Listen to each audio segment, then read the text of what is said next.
உங்கள் சத்யாவில் இப்பொழுது ஆடி அதிரடி தள்ளுபடி. அன்பர்களே வணக்கம்.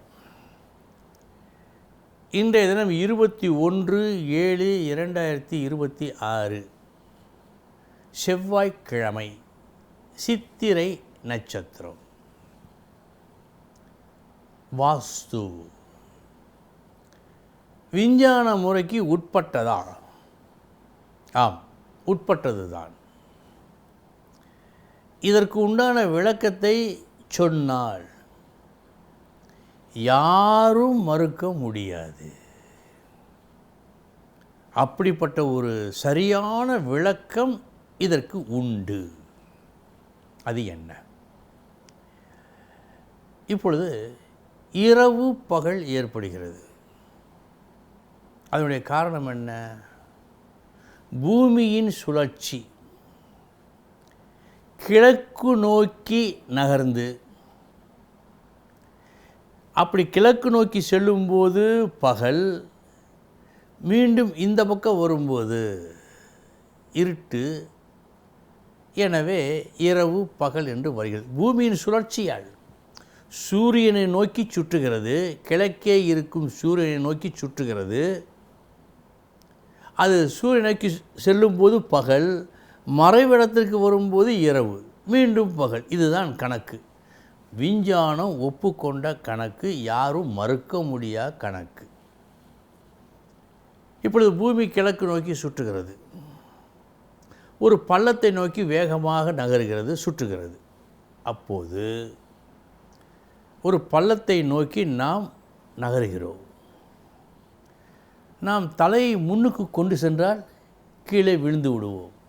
பாரத்தை பின்னால் போட்டுக்கொண்டால் நிலைத்து நிற்கலாம். சாதாரணமாக இதுதான் கணக்கு. நாம் வண்டி ஓட்டுகிறோம், வண்டியிலே போகின்றோம், மாட்டு வண்டி அதில். அப்பொழுது முன்னால் பாரம் சரியில்லை, சற்று பின்னால் அமருங்கள், பின்னால் பாரம் இருக்கட்டும், முன்னுக்கு வாருங்கள் என்றெல்லாம் அந்த பாரத்தை உத்தேசித்து வண்டிக்காரர் சொல்லுவார். இதனுடைய தாத்பரியமே என்ன? சூரியனை நோக்கி பூமி செல்லும்போது அந்த பள்ளத்தை நோக்கி நாம் செல்லுகின்றோம். அப்பொழுது பின்புறம் மேற்கு பக்கம் பாரம் வேண்டும். அப்பொழுதுதான் ஒரு நடுநிலை நடக்கும், சரியாக இருக்கும். இதுதான் காரணம். வாஸ்து என்ன சொல்கிறது? கிழக்கு தாழ்ந்து, வடக்கு தாழ்ந்து, மேற்கு தெற்கு உயர்ந்து இருக்க வேண்டும் என்று சொல்லுகிறது. மேற்கே பாரம் வேண்டும் என்று சொல்கிறது. மேற்கே பாரம், அதைவிட சற்று குறைவாக தெற்கே பாரம், அதைவிட சற்று குறைவாக வடமேற்கே.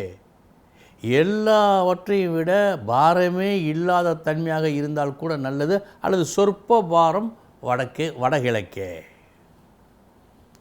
நீர்நிலை வேண்டும். இவையெல்லாம் பார்க்கும்போது ஒரு விஞ்ஞான முறைப்படி அன்றைய நாளிலேயே வாஸ்துவை அமைத்திருக்கின்றார்கள். சரி, வாஸ்து முறைப்படி கட்டி ஒரு வீட்டிலே நாம் குடியேறினால் என்னென்ன நன்மைகள் நடக்கும்? ஆரோக்கியம் மேம்படும்.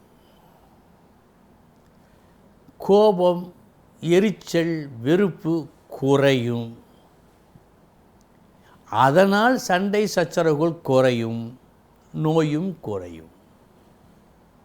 இந்த நன்மைகள் ஏற்படும். வாஸ்துவை பற்றி சொல்லும்போது ஒரு சிலர் செல்வம், குழந்தை எல்லாவற்றையும் சேர்த்து சொல்லுவார்கள். அப்படியெல்லாம் இருக்க வாய்ப்பில்லை. நீங்கள் நல்ல வேலை பார்த்து சம்பாதிக்கும் அந்த விஷயமெல்லாம் ஜாதகத்தில் தெரியும், வாஸ்துவில் அல்ல. வாஸ்து ஆரோக்கியத்திற்கு வழிவகுக்கும். ஒரு தெளிவான சிந்தனையை, மூளையை கொடுப்பதற்கு உதவும். இந்த இரண்டு போதாதா? இதுவே யதேஷ்டம். ஆக வாஸ்து விஞ்ஞான முறைப்படி தான் இருக்கிறது. ஆனால் அந்த விஞ்ஞான முறையில் எதை எதை நாம் அடைய முடியும் என்று சொன்னால் ஆரோக்கியத்தை அடைய முடியும், புத்தி தெளிவு காண முடியும். இந்த 2 நிச்சயம் கிடைக்கும். செல்வம் அதற்கெல்லாம் வாய்ப்பில்லை, முன்னேற்றம் அதற்கெல்லாம் வாய்ப்பில்லை. ஒருவேளை தெளிவான புத்தி, மற்ற ஆரோக்கியமான உடல் இவைகளால் கிடைத்தால் அது வேறு விஷயம். மற்றபடி அவைகளை கணிப்பதற்கு ஜாதகம் வேண்டும். அன்பர்களே, வாஸ்து அவசியம்தான். ஆனால் அந்த வாஸ்துவால் நாம் பெற இருக்கும் நன்மைகளை சரியாக தெரிந்து கொள்ள வேண்டும். இனி எந்தெந்த நட்சத்திரங்கள் இன்று நன்மையை செய்யும் பார்ப்போம். விசாகம், கேட்டை, திருவோணம், சதயம், ரேவதி, பரணி, ரோஹிணி, திருவாதிரை, புனர்பூசம், ஆயில்யம், பூரம், அஸ்தம். இந்த நட்சத்திரங்களில் பிறந்தவர்களுக்கு இந்த நாள் யோகமான நாள். இனி 12 ராசிகளுக்கு உண்டான பலன்களை பார்ப்போம்.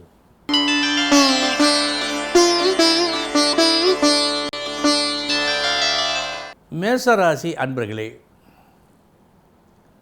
இன்று கஷ்டம் இருக்கிறதா? இருக்கிறது. சிரமம் சற்று இருக்கிறது. ஆனால் அந்த சிரமம் எளிதில் நிறைவேற்ற முடியாத ஒரு காரியத்தை நிறைவேற்றுவதற்காக இருக்கிறது. வெற்றியும் கிடைக்கிறது.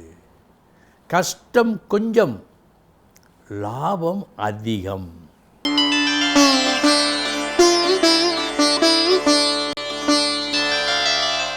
ரிஷபராசி அன்பர்களே, நன்மையும் தீமையும் கலந்த நாள். முதற்பாதி மதிப்பு உண்டு, மரியாதை உண்டு, செல்வ சேர்க்கை உண்டு. மறுபாதி அங்கீகார குறைவு இன்று உங்களுக்கு கிடைக்கும்.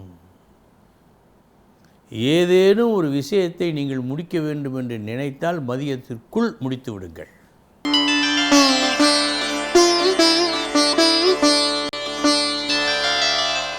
மிதுன ராசி அன்பர்களே, தீமையும் நன்மையும் கலந்த நாள். முதற்பாதி அனாவசியமான செலவுகள் மற்றும் நஷ்டம். மறுபாதி லாபம். மதியத்திற்கு பிறகு நன்றாக இருக்கிறது.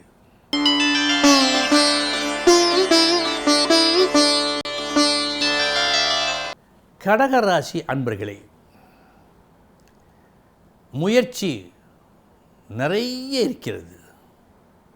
அந்த முயற்சி புத்திசாலித்தனத்துடன் இணைந்து இருக்கிறது. அதனால் எடுத்த காரியம் வெற்றி.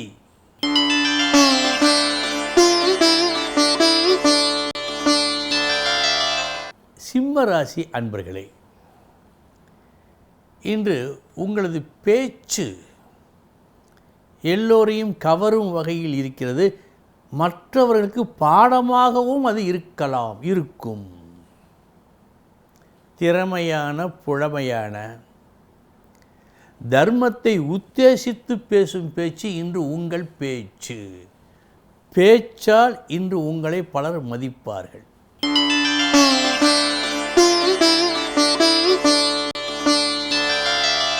கன்னிராசி அன்பர்களே, உங்களது பயணத்தில், உங்களது லட்சியத்தில், நீங்கள் ஆசைப்படும் பணியில் எத்துணை கஷ்டங்கள் இருக்கும் என்று தெரிய வரும் நாள் இந்த நாள்.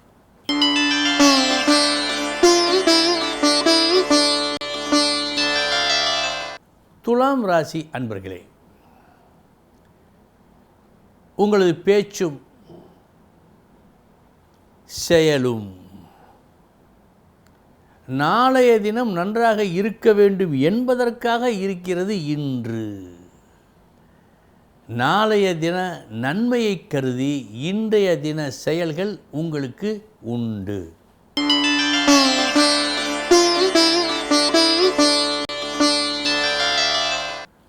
விருச்சக ராசி அன்பர்களே,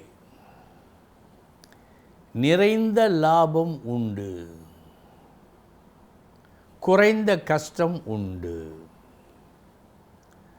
கஷ்டம் 30 பங்கு, லாபம் 70 பங்கு. இது இந்த நாளின் கணக்கு உங்களுக்கு.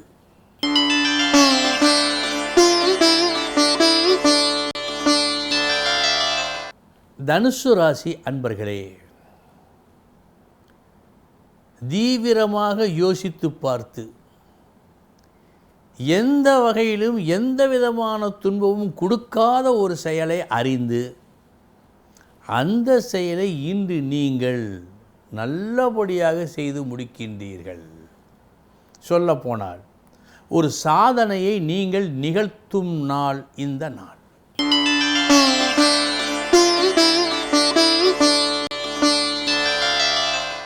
மகர ராசி அன்பர்களே, எல்லோரும் போற்றும் செயலை ஒருவரால் செய்ய முடியாது. 10 பேர்கள் போற்றுவார்கள், 2-3 பேர் தூற்றுவார்கள். இப்படித்தான் இருக்கும் கணக்கு பொதுவாக. ஆனால் எல்லோரும் பாராட்டும்படியான ஒரு செயலை செய்ய முடியுமா? இன்று நீங்கள் செய்ய இருக்கின்றீர்கள். பொறிக்கப்பட வேண்டிய நாள் இந்த நாள்.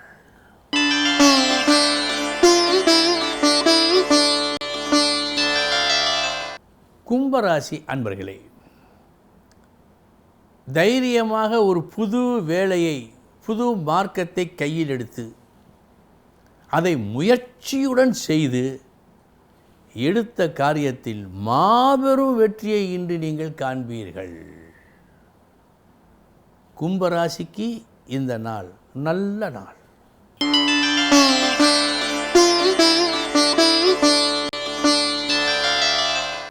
மீனராசி அன்பர்களே, பணம் மரியாதை ரெண்டும் உண்டு.